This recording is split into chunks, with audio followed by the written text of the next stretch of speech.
Remember, this program does not constitute an advice of no kind, but a simple author's opinion. Financial markets involve high risk. Consult your financial advisor before you invest. Hola, ¿qué tal? Feliz semana. Ya está vencida la semana, ya estamos en el fin de semana, ya casi, mañana es un día que ya está, ya casi estamos.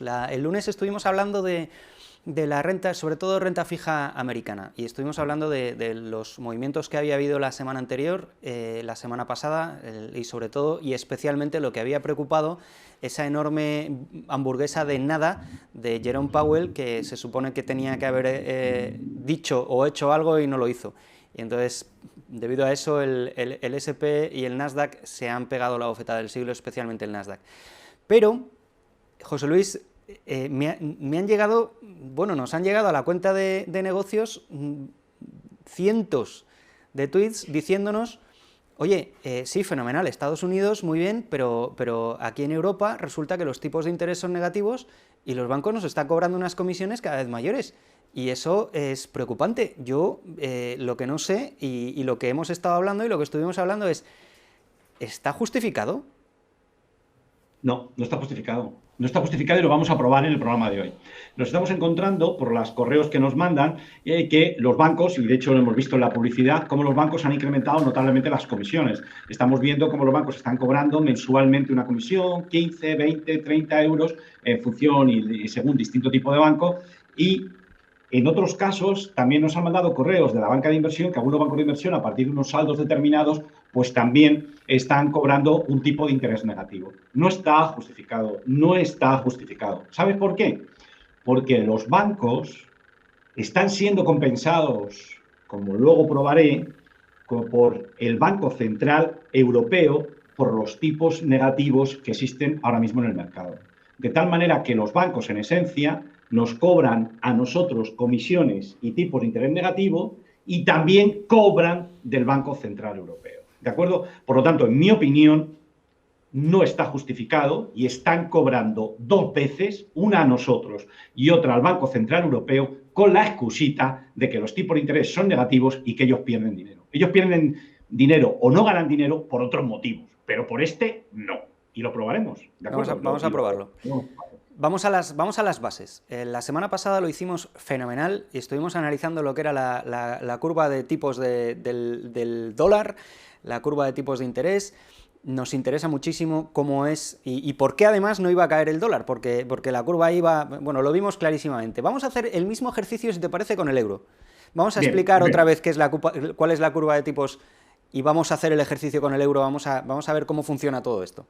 Bien, vamos a ver. Miren, ustedes recordarán que en el programa del lunes pasado lo que estuvimos comentando era la forma que tenía la curva de tipos del dólar. Ven ustedes que la curva de tipos del dólar presentaba una pendiente positiva. Distinguíamos dos tramos. El tramo corto, que está siendo presionado a la baja por la avalancha de liquidez, y hablábamos de que incluso en el mercado de repos había habido tipos de interés negativos del menos 8%, y por otro lado teníamos la pendiente muy fuerte, positiva, del lado largo, el que nos está anticipando una recuperación económica y un aumento de la inflación. Ven ustedes, quiero que se fijen en que esta curva está por encima de cero. ¿De acuerdo? Vamos a seguir. Ahora vamos a la del banco, a la curva de tipos del euro. Miren, la pueden encontrar ustedes, como les dije en el programa del lunes, en Google ponen Yield Curve Euro y ustedes les sale un montón de direcciones donde pueden ver y consultar la curva de tipos. En la curva de tipos, yo le he cogido este gráfico del Banco Central Europeo para que vean ustedes que también lo tienen, pero lo podemos sacar de varios tipos, de varios sitios. Pueden ver ustedes que hasta el plazo de 16 años los tipos de interés son negativos en Europa y profundamente negativos en los plazos cortos. Esta es la razón por la que los bancos, la razón que utilizan los bancos para justificar elevar el cobro de comisiones e incluso aplicar tipos de interés negativos. Pero ven ustedes que ya a partir del plazo de 16 años ya toma valores positivos y también hemos visto cómo de 5 años en adelante presente pendiente positiva. Luego ven aquí que la principal diferencia entre una y otra, entre la curva de tipos del dólar, es que toda está por encima de cero y con una fuerte pendiente positiva, y la curva de tipos del euro, que está por debajo de cero hasta el plazo de 16 años y tiene también pendiente positiva, pero no tan acentuada como la tiene la curva del dólar. ¿De acuerdo? Luego aquí ya tienes, Marcial, las dos curvas de tipos. Y ahora tenemos la que nos interesa, la curva de tipos del ¿Qué nos está diciendo la curva de tipos del euro? Bueno, la curva de tipos del euro lo que nos está diciendo, bueno, a partir de esta imagen vemos que nos anticipa una recuperación económica y un aumento de las expectativas inflacionistas. Esto es lo que vemos. La pena es que está por debajo de cero y por lo tanto la recuperación no es sostenible ni fiable. ¿De acuerdo?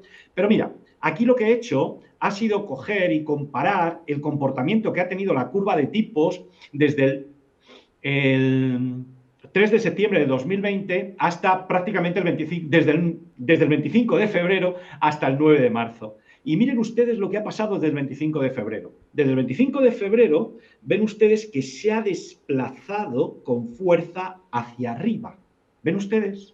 Esto lo que nos está indicando es que en Europa va a haber una recuperación económica. No tan fuerte, lógicamente, como en los Estados Unidos, pero va a haber recuperación económica y también va a haber inflación. Luego estamos viendo que en Europa no podemos asistir a una recuperación económica. Y ven cómo los tipos de interés en el plazo corto apenas se han movido, siguen siendo negativos, controlados claramente por el Banco Central Europeo, que los tiene colocados en el menos 0,5, y ven ustedes cómo los tipos a largo se han incrementado notoriamente. Esta es la razón por la que el programa del lunes decíamos, Lagarde, ante la fuerte subida experimentada por los tipos de interés, ha salido rápidamente a la palestra a decir que el Banco Central Europeo está controlando muy de cerca los tipos de interés y algunos de sus compañeros incluso han salido diciendo que van a poner en marcha el programa de compra, el programa de compra urgente de bonos como consecuencia de la pandemia, pues si se produjera un aumento de los tipos de interés. Y si nos fijamos en este nuevo gráfico, en este gráfico, en la parte superior está la inflación. ¿Ven ustedes? Y miren ustedes cómo se aprecia un incremento de la inflación y aquí están los tipos de interés reales. Y ven ustedes que se ha producido un incremento del tipo de interés real. Luego hay una mayor expectativa de crecimiento económico y de cierta inflación en la eurozona. Hay una esperanza. ¿De acuerdo? Una cosa, justificar los tipos de interés con el control de tipos de interés a largo plazo con la recuperación económica es una cosa que está muy bien, suena muy bonito, pero hay algo que hay que tener en cuenta también. Los gobiernos y los particulares no podrían hacer frente al coste de la deuda si suben demasiado los tipos de interés. ¿No es cierto? Efectivamente. Efectivamente. Es decir, nosotros nos hemos encontrado, por un lado, que queda muy bonito, por ejemplo, lo que hemos visto la semana pasada, cuando rápidamente, ante el aumento de los tipos de interés, el Banco Central Europeo ha dicho que vigilará el comportamiento que tiene y que incluso utilizará su programa de compra de emergencia pandémica de bonos para que los tipos de interés no suban. Todo para salvarnos y todo para... Suena precioso. Ahora que hay una expectativa de crecimiento y un aumento de la inflación, lo que no vamos a hacer va a ser fastidiarlo. ¿De acuerdo? Eso queda muy bien, pero la realidad es otra. Vean estos gráficos para que ustedes vean lo que hay detrás. ¿De acuerdo? Miren, este gráfico les he recogido aquí, por ejemplo, el ratio deuda de la eurozona con respecto al PIB. ¿De acuerdo? Pueden ver ustedes que ya ha superado el 100%. Luego están las economías europeas muy endeudadas. He cogido también este gráfico que tiene en cuenta el nivel de endeudamiento total en función del PIB, el nivel de endeudamiento público y el nivel de endeudamiento privado. En este gráfico yo les he cogido el gráfico de Italia para que ustedes lo vean. Y miren ustedes el grado de endeudamiento que tiene. La deuda total italiana, pública y privada, representa el 301,6% del PIB. Esto es una verdadera barbaridad. No hay solución. Con estos niveles de endeudamiento, como tú decías, Marcial, una subida de tipos de interés lo único que va a hacer va a disparar el coste financiero de la deuda, el coste de servicio de la deuda y va a aumentar el riesgo de insolvencia de las empresas y los hogares. Por lo tanto, no suben los tipos de interés por dos motivos. Uno, para favorecer la recuperación económica y otro, porque no pueden y hacen de la necesidad virtud. No pueden, porque si subieran los tipos de interés, el coste del servicio de la deuda se dispararía, los déficits públicos se dispararían y además las insolvencias de los hogares y las empresas también lo harían. ¿De acuerdo? Vale. Nos has enseñado hace 2 segundos una tabla. ¿En qué lugar está España en esa tabla? Pues si te parece bien, lo hacemos a mano. Mira, te he traído aquí un gráfico que recoge la evolución de la deuda pública de la economía española. Para que veas aquí, ves cómo se dispara con el COVID-19 y ves ahora mismo que la deuda total, incluyendo deuda pública y deuda del sector privado, la deuda total asciende a 2,963 billones. ¿Esto qué representa? Pues fíjate, representa el 264 del PIB. Esto es una barbaridad. Esto no hay quien lo pague, ¿de acuerdo? No hay quien lo pague. Entonces, si tú te fijas y tenemos en cuenta el endeudamiento público, tú fíjate que se ha incrementado el ratio deuda pública PIB hasta el 117,1%, luego es muy probable que el ratio deuda pública, el ratio deuda total PIB esté incluso por encima del 264%. Y tú me preguntas, ¿y en esa tabla dónde está España? Pues mira, España está justamente debajo de Corea del Sur o debajo de Italia. Luego, fíjate las dos joyitas que tiene la Unión Europea, que es Italia y España. Italia con una deuda total PIB del 301 y España del 264. Esto es una verdadera barbaridad. Y esta es la razón por la que no suben los tipos de interés. Porque no pueden, ¿de acuerdo? Porque no pueden. Y entonces se le está acabando el margen de maniobra al Banco Central Europeo. ¿Qué pueden hacer con el nivel de endeudamiento que tienen los países del sur de Europa? ¿Le queda margen? Está claro que los países del sur de Europa no van a poder pagar la deuda, ¿de acuerdo? Y no van a poder pagarla y no van a poder salir de ella, ¿de acuerdo? En su lugar van a tener que hacer otro tipo de... Tendrá que seguir otro tipo de camino. Y yo sinceramente creo que nada más que le queda un camino, que es tirarse al monte. Es decir, que siga aumentando la deuda, ¿vale? De acuerdo. Y luego el Banco Central Europeo lo que va a hacer es que tratar con sus compras de que los tipos de interés no se incrementen. ¿Con la finalidad de qué? De que el coste del servicio de la deuda se mantenga contenido y luego que los coeficientes de deuda no se incrementen todavía más por el coste financiero de la deuda, ¿de acuerdo? Es un equilibrio tremendamente difícil para lo que nos viene por delante. O sea, un incremento de un punto en los tipos de interés, ¿qué impacto tienen en las cuentas públicas españolas? Bueno, lo que nos vamos a encontrar es que esto que tú dices, lo que nos va a garantizar es la conclusión que debemos sacar los especuladores, es que si el Banco Central Europeo no puede subir los tipos de interés, vamos a considerar como escenario más probable que los tipos de interés no suban hasta 2027 como pronto. Y por lo tanto aquí no va a haber represión financiera ni va a haber... Bueno, aquí va a haber represión financiera contra los pensionistas, ¿de acuerdo? Porque los saldos que tengan en el banco se los van a machacar. ¿De acuerdo? Y si no hay crecimiento de tipos de interés, los bancos deberían no cobrarnos comisión y deberíamos tener más o menos las mismas condiciones. Ahora lo probamos. No deberían cobrarnos comisión, pero ya ahora diremos por qué. Me preguntabas qué supone para la economía española un incremento de un punto de los tipos de interés. Mira, te he hecho aquí este dato, te he hecho este cálculo en esta pantalla. Mira, el PIB al 31 de diciembre de España es 1,1 billones. La deuda pública a diciembre, solamente la deuda pública, vamos a considerar la deuda pública, mira aquí, 1,3. Y la deuda pública de los hogares y empresas, que esta la tengo a noviembre, es 1,6. Luego la deuda total es 2,9. ¿De acuerdo? El déficit público ya representa el 11,3% del PIB. Luego, vamos a tomar como referencia el PIB y vamos a incrementar un punto el coste de la deuda pública, que es 1,3. Si yo incremento en un punto el coste de la deuda pública, nos vamos a encontrar que se incrementa en 0,03 billones de euros. Me dices, en cantidad me lío con los billones, pero yo te digo, supondría un incremento del PIB del 10%. Supondría un incremento, supondría en puntos de PIB un incremento del 1,1. Una verdadera barbaridad, ¿de acuerdo? Y sería en total, el coste de la deuda pública total, 4 puntos porcentuales del PIB. Vemos claramente con esta pantalla en la mano que simplemente incrementar un punto porcentual el coste de la deuda pública española automáticamente incrementa el déficit público en un 10%. Un punto incrementa el déficit público en un 10%. Madre mía. Es una barbaridad. Si no me equivoco en el cálculo, que muchas veces no sueles equivocarte en los cálculos, desde luego. Bueno, hay que cuestionar todo.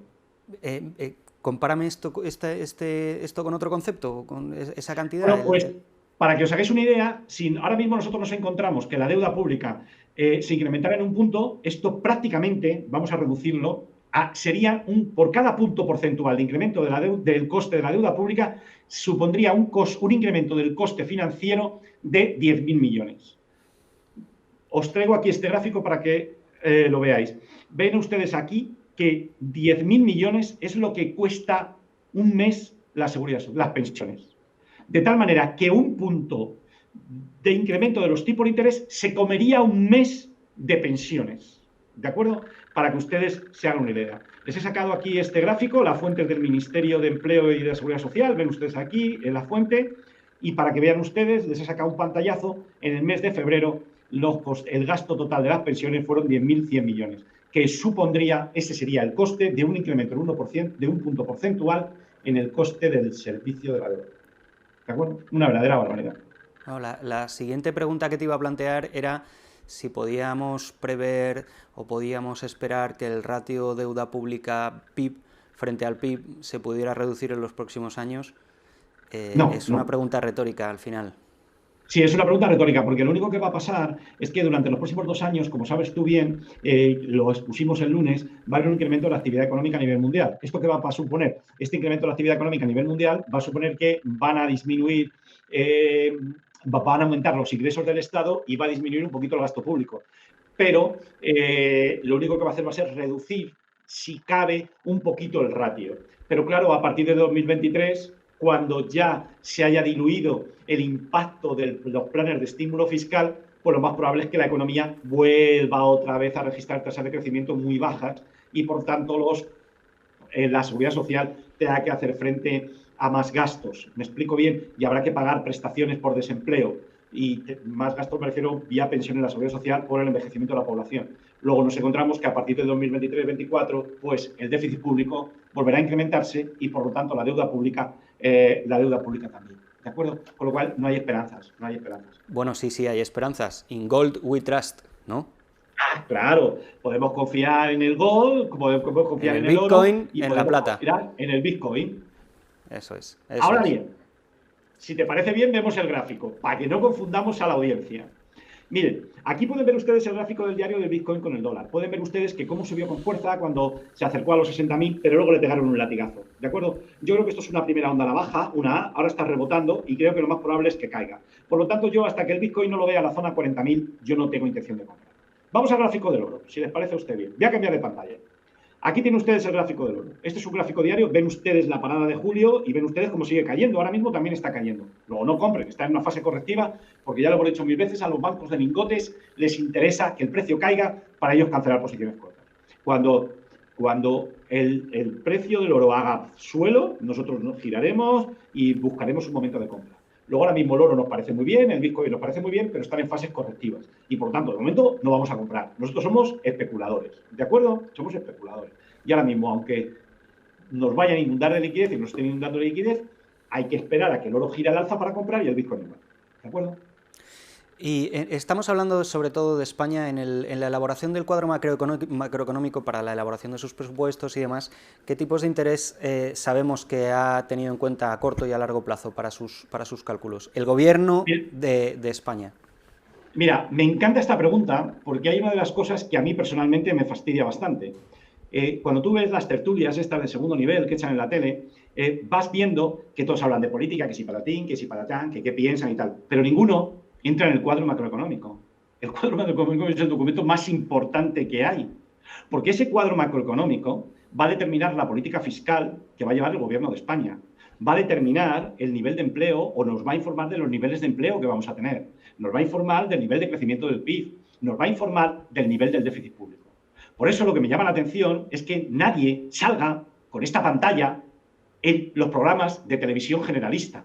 ¿De acuerdo? Porque esto, de verdad, es interesantísimo y se ve claramente, y lo van a ver ustedes, cómo la cosa no funciona. Y está mal hecho de base y se equivocan en la base. Miren ustedes conmigo. Esto lo he sacado de la página del Gobierno de España y pueden entrar ustedes poniendo en Google, ¿de acuerdo?, cuadro macroeconómico España y le llevará a esta página. Yo me he limitado a copiarla, ¿de acuerdo? Miren ustedes.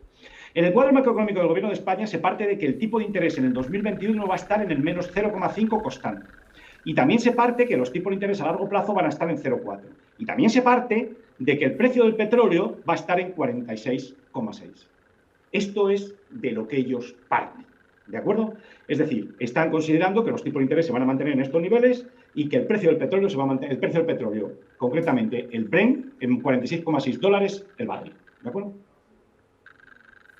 Totalmente. Y entonces, si está infravalorado en el cuadro macroeconómico los tipos de interés, y según parece el petróleo también...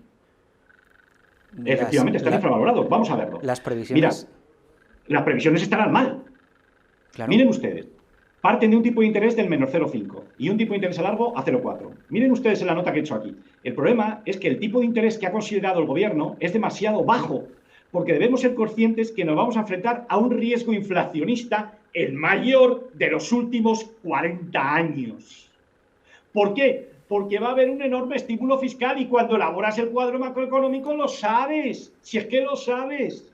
Porque va a haber en Estados Unidos y sabes que estás negociando un paquete de estímulo en Europa de 140.000 millones. Y sabes que la economía china va a crecer al 8% en el 2021.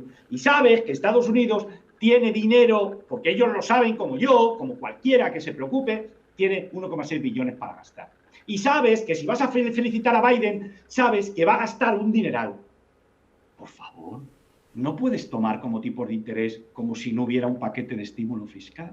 Pero es que lo peor es el petróleo. Es que en el petróleo están considerando en el cuadro macroeconómico 46,6 dólares y ya está cotizando a 69. Pero bueno, ¿pero quién informa? Esto ya me preocupa mucho, de verdad. Sinceramente te lo digo, Marcial, me preocupa mucho. Si ahora mismo hubiera un partido serio, no lo que tenemos, que le dan espectáculo de segunda división, es llamar al responsable de economía y decirle, oye, mira, ¿cómo han elaborado ustedes el cuadro macroeconómico? Y cuando salga la señora o el señor a contarlo, decirle, oye, pero esto lo habéis hecho mal, esto lo habéis hecho mal, esto no es ideología, esto es que no funciona. Ese es el problema. ¿Qué pasa? Es que no funcionamos. Pero eso... A los que lo hagan mal. Está claro que en España no tenemos medios de comunicación lo suficientemente maduros como para entallar al gobierno y decirles has hecho mal tu trabajo, pero ¿y en Europa? Pero ni partidos políticos. Ni partidos políticos. Bueno, pero los partidos políticos pueden salir con un megáfono a la calle, pero tampoco hay medios de comunicación que lo recojan. Claro. Por eso, Marcial, lo mejor es especular. Vamos al siguiente paso. Tú decías, jolín, si a mí me parece que todo eso está infravalorado. Y te digo, claro. Y tú decías, entonces, las consecuencias del cuadro macroeconómico, el documento base sobre el que se elabora la política fiscal del gobierno, no sirve de nada. Política económica del gobierno, es papel mojado. Luego, todos los resultados que proporciona el modelo deben ser cuestionados. No me creo nada, no me creo el PIB, no me creo el nivel de empleo, no me creo el déficit, no me creo nada. No resulta creíble. Y aquí te voy a enseñar, mira, están partiendo de que no van a subir los tipos de interés cuando la M3 está creciendo como loca y la inflación está empezando a despertar.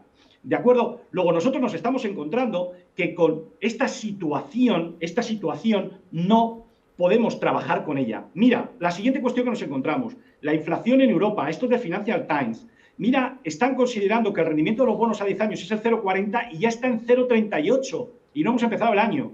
Mira el petróleo, Brent, ¿cómo puedes decir que se va a mantener a 46? Pero por favor, ¿dónde habéis estudiado? Si ya lo tienes en 69 y se te va a ir a la zona de 80. Pero si es que eso lo dicen los analistas. Pero es que lo peor es que consideran que el tipo de interés es 0,4 cuando estamos viendo que Austria, que tiene mejores cuentas que nosotros, una economía más sólida, se ha disparado la rentabilidad del bono alemán a 100 años y su precio ha caído. Pero todavía más, cuando miras lo que hace en Estados Unidos, el mercado de futuros sobre fondos federales, donde están los tíos más listos del mundo, que se juegan su dinero, está descontando 4 subidas de tipos de interés desde 2022 a 2024. Pero más, mirar cómo ha habido un cambio de percepción en las expectativas de tipos de interés. Se ve claramente que el cuadro no vale nada, porque hay que revisarlo, hacerlo y cambiarlo inmediatamente. Pero es que lo peor no es esto. Lo que a mí me duele en el corazoncito, te voy a decir lo que es. Primer punto, la sostenibilidad de la deuda pública de España se va a ver amenazada, como hemos explicado anteriormente, si los tipos de interés suben. ¿Estamos de acuerdo o no? ¿Y qué es lo que puede pasar? Que el déficit público se dispare al 135% del PIB, que es una barbaridad. Pero lo peor de todo, y esto es lo segundo que me molesta, es que en el Consejo Fiscal Europeo, que asesora a la Comisión Europea en materia fiscal y presupuestaria, han elegido las cuentas del gobierno español como ejemplo de lo que no debe hacerse. Esto es terrible, ¿eh? El prestigio nuestro se va. Bueno, pues miren, en la reunión que celebraron una pequeña cumbre a la que asistieron autoridades nacionales de responsabilidad fiscal de todos los países de Europa, incluso de España, y utilizaron el ejemplo de España para alertar el riesgo que corre la sostenibilidad de la deuda pública de los gobiernos. ¿De acuerdo? Por lo tanto, yo sinceramente creo que ahora mismo la situación de España, sus cuentas son insostenibles y la deuda pública y el déficit incontenible. ¿De acuerdo? Esto es lo que hay y esto no lo critican. Y esto no es ideología, señores. Esto no es ideología. Esto es conocimiento. No hay ideología en poner un tipo de interés del 0,4 cuando vais a 0,7. ¿Me explico bien? O considerar que el precio del petróleo vale 39 cuando en realidad, o 49 cuando en realidad se va a 70 o 80. Esto no es ideología. Es hacer las cosas bien. Y luego ya cuando creemos el PIB no lo repartimos. Pero es que aquí nos estamos repartiendo algo que no existe. Y claro, es que hacemos el ridículo en Europa. Pues no imagínense ustedes el Consejo Fiscal Europeo, que son los tíos que más saben, que estigan esto de nuestras cuentas. Es vergonzoso, la verdad. Y aquí en España todos callados. Yo flipo, pero bueno, da igual. Aquí José Luis, ¿qué otras variables, no nos vamos a callar, qué otras variables importantes, tipos de interés, precio del petróleo, supongo que habrá millones de variables, ¿no? ¿Qué otra variable, una soltada al azar, el empleo, por ejemplo, puede ser una variable para el cuadro macroeconómico, la productividad? Es una variable dependiente, es decir, tú metes en el cuadro macroeconómico, metes una serie de hipótesis que se van a verificar y en función de esas el cuadro macroeconómico te dice el nivel de empleo. Por ejemplo, te voy a decir una cosa que yo haría inmediatamente, mira. Es muy divertido esto, ¿eh? Yo he trabajado en ello, además, profesionalmente. Mira, imagínate si yo a los partidos políticos les obligara a hacer lo siguiente, que vinieran con un disquete con las variables económicas, las variables de la economía española y les dijera qué modificaciones pretenden hacer y automáticamente las metería en ese programa y la aplicación me diría el nivel de paro al que nos iríamos. Yo lo hice con el programa de Podemos, sin meter ideología, sin meter ideología, ¿vale? Metí lo que decían, lo metí las variables económicas y veías cómo el déficit público se disparaba, el paro se disparaba y era un desastre. Entonces se lo conté a alguien del partido, que es compañero mío y amigo y persona a la que aprecio, aunque no comparta su ideología, y me dice, ay, José Luis, ¿qué cosas dices? Es ideología lo que hay que nosotros vendemos. Y yo le dije, no vendéis ideología y mucho paro, ¿de acuerdo? Vendéis mucho paro. Es una falta de... Bueno, vamos a centrarnos en los bancos de la eurozona. Porque la tesis que queríamos defender hoy es que a los bancos se les está ayudando. El Banco Central les está ayudando activamente. ¿Cómo es eso? Vale. ¿Cómo lo está haciendo? Bueno, si quieres te lo cuento, nos vamos a centrar en un instrumento en el que yo considero básico para que todos lo veamos, ¿de acuerdo? Concretamente me estoy refiriendo a una financiación, van los bancos, se lo voy a decir unas palabras muy sencillas, los bancos privados de la eurozona van al Banco Central Europeo y le piden dinero, ¿de acuerdo? Y el Banco Central Europeo les presta dinero, ¿de acuerdo? Y por prestar ese dinero, el Banco Central Europeo les paga a los bancos el 1% del dinero que piden a préstamo. ¿Me explico bien o no? Es como si usted va al banco, le pide un préstamo para hacer su hipoteca y el banco le dice, bueno, por pedirme el préstamo te doy un 1% de interés. ¿Me he explicado bien, Marcial? Perfectamente. Bien. Esas operaciones que piden los bancos son operaciones de financiación a un plazo más largo, concretamente a 3 años. Pueden ver ustedes en la diapositiva que recojo a continuación, por si tienen interés, se llaman los T-litros de estos, ¿no? Bien, aquí tienen la operación. Y ya les he contado en qué consiste. Entonces, lo que en un principio este instrumento, el interés que le abonaban era el 0,5. Pero siempre y cuando la cartera de créditos del banco se incrementara. Porque el Banco Central Europeo lo que quiere es que los bancos presten dinero para así transmitir a la economía real los impulsos monetarios. Entonces un segundo. Entonces, lo que hace el Banco Central es pagar Un 1% del dinero que les presta.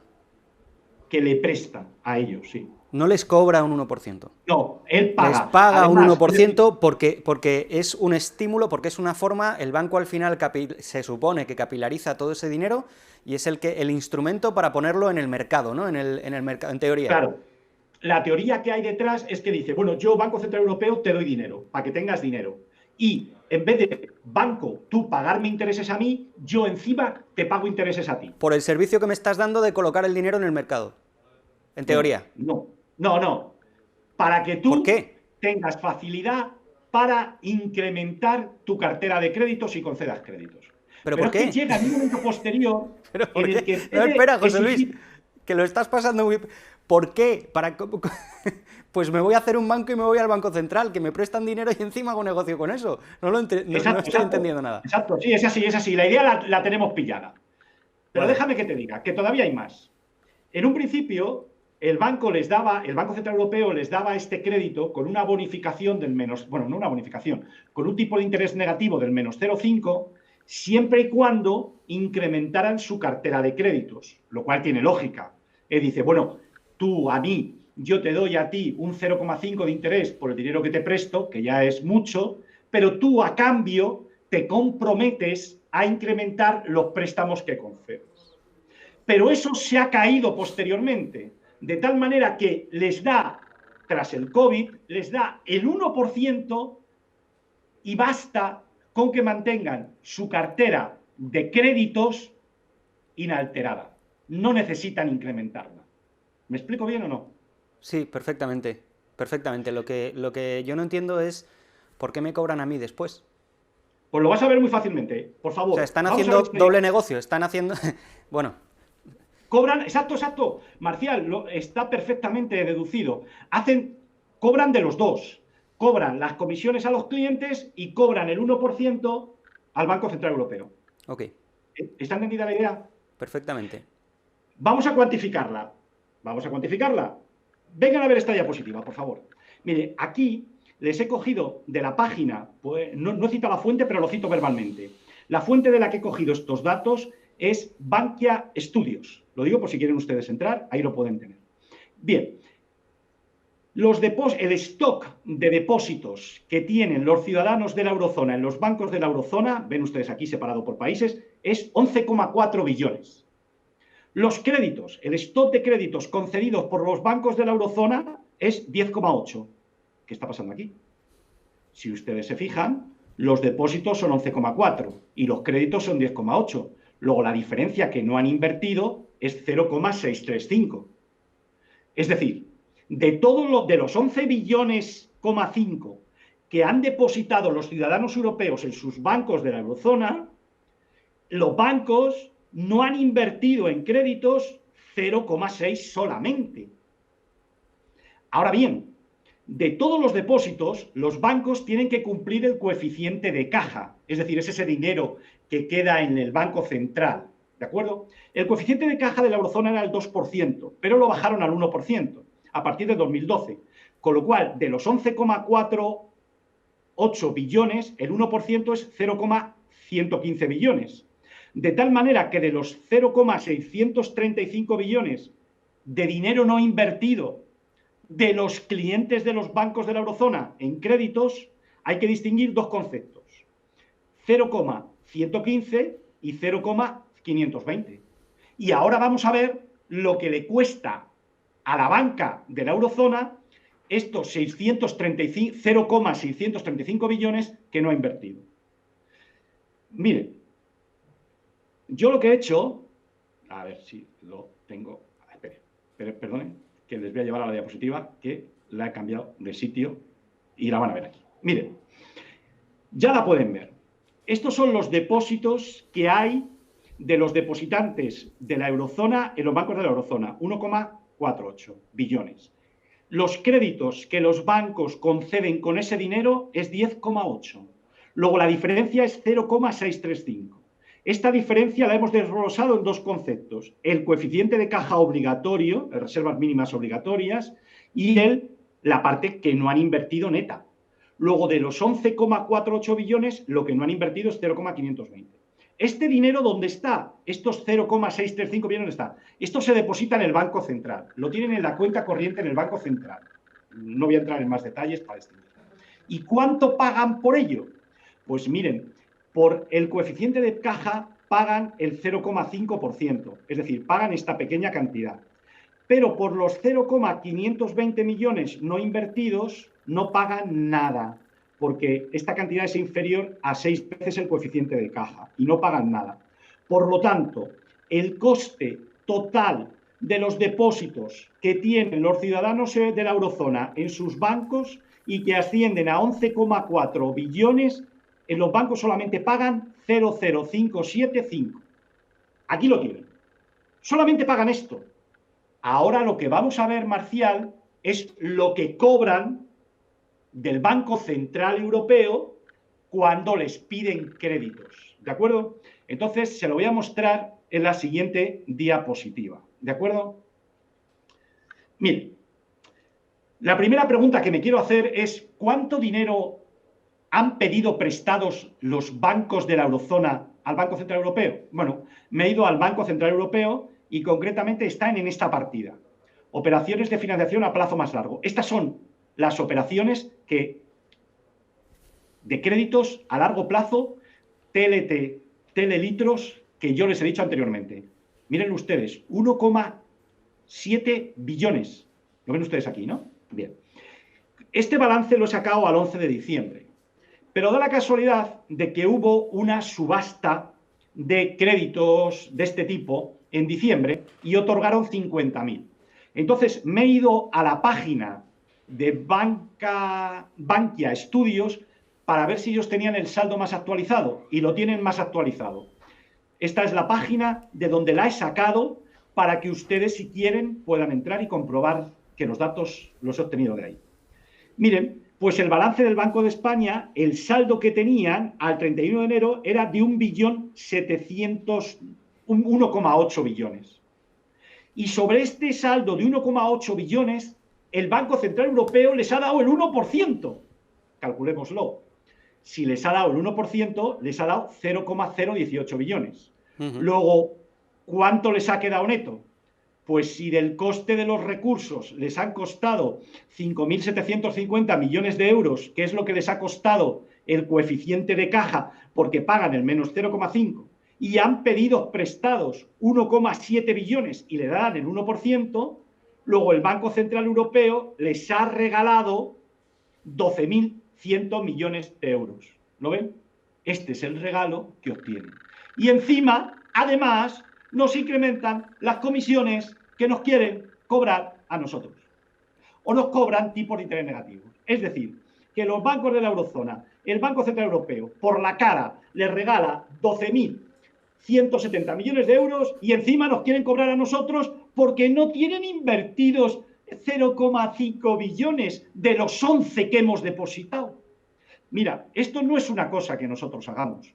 Si te fijas, esto lo he sacado propiamente de Bloomberg Economics, en el que viene el cálculo y se ve cómo el coste de los depósitos está en este nivel y cómo gracias a la ayuda del Banco Central Europeo resulta que tienen unos ingresos y en vez de suponerles un coste, lo que hacen es ganar dinero gracias a esa transferencia de riqueza, de transferencia de renta por parte del Banco Central Europeo. Y encima, no contentos con esto, nos quieren cobrar a nosotros.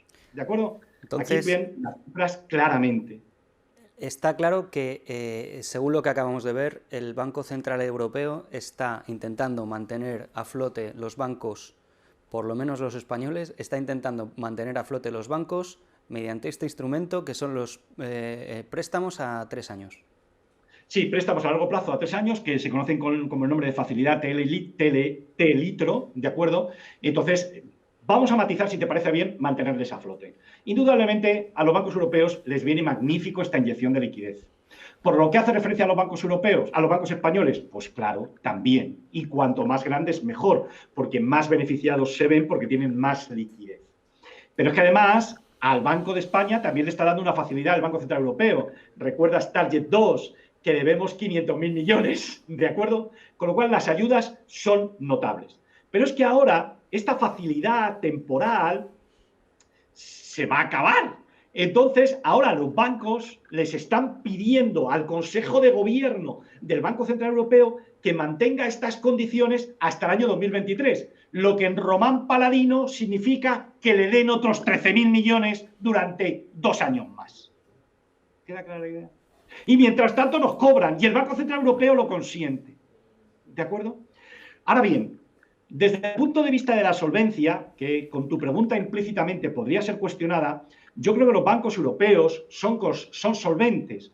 La crisis a la que se están enfrentando no es como la de 2008, ¿de acuerdo? Sino que ven ustedes en este gráfico como los de Italia, que está peor que nosotros, como Portugal, que está peor que nosotros, pero ven ustedes como España y Alemania, el número de préstamos morosos se está contrayendo y se está reduciendo.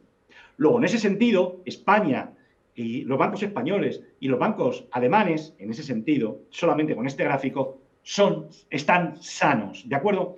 El problema que tienen los bancos españoles y los italianos es el coste de servicio de la deuda.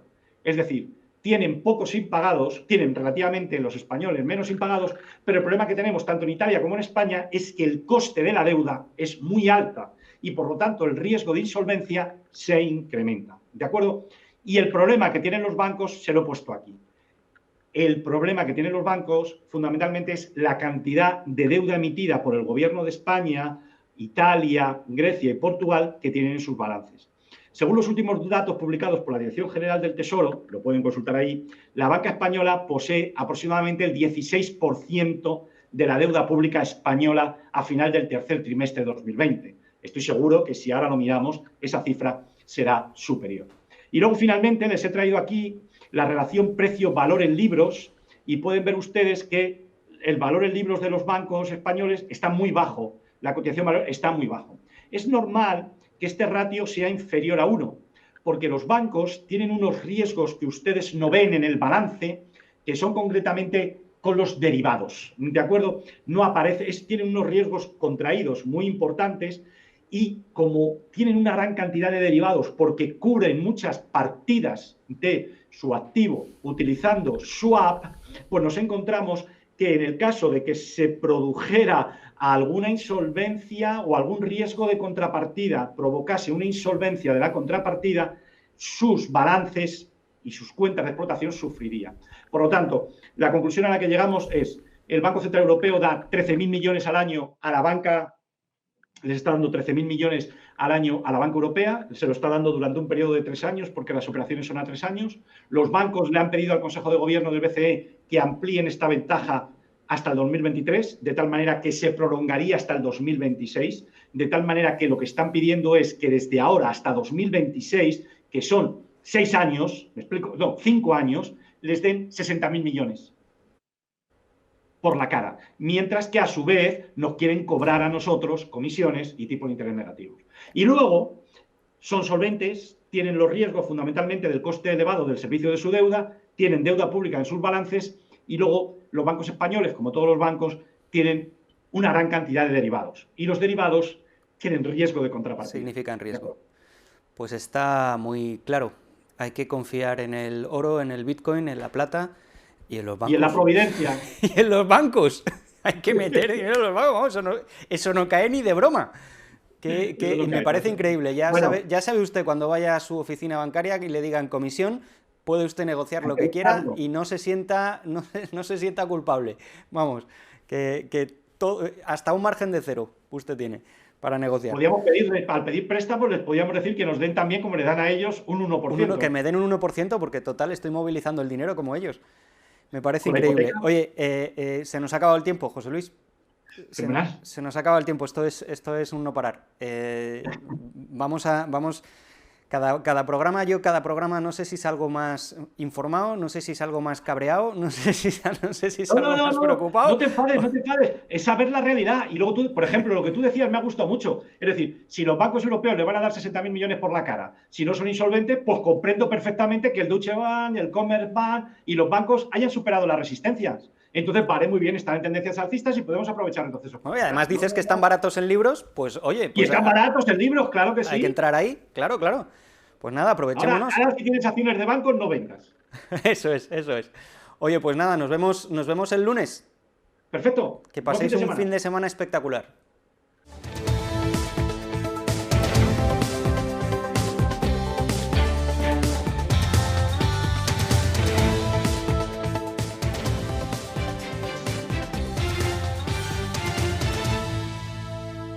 Remember, this program does not constitute an advice of no kind, but a simple author's opinion. Financial markets involve high risk. Consult your financial advisor before you invest.